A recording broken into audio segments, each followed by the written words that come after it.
All right, I'm at St. Clair on the right-of-way here at Avenue Road. It's one of the busier intersections in the city, and the big concern that we've talked to about one neighbor who lives in this area is the people making the left-hand turn. He says that, mixed with the streetcar right-of-way, is a recipe for disaster.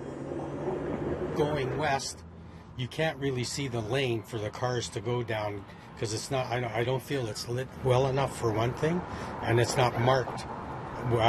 Did not enter there. So people go down, and when they get so far down, they realize that they shouldn't be there, and they panic and they make a right to get off.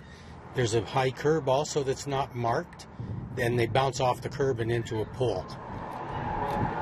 Now, Gordon Croft says in the 5 years he's lived at St. Clair and Avenue Road, he has personally witnessed about a dozen incidents, including one last night that he took photos of, where drivers get confused and then they end up in the right-of-way. Now, he's been frustrated in his attempts at an answer. He says the city tells him that he should talk to the TTC, and the TTC says it's up to the city.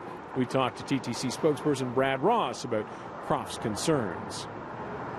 It is down the middle of the road. It is separated with eastbound traffic on one side, westbound on the other. There is signage at every intersection, and it is up to the drivers of cars to make sure that when they are making a turn onto St. Clair, that they are not getting onto the right-of-way, that they are following the signage. It is well marked.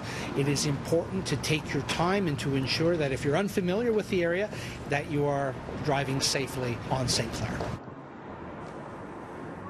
So it sounds like things are going to stay the way they are. Now, we talked to one urban planning professor who says the right-of-way, since it was brought in, has actually reduced the number of collisions along this stretch of St. Clair.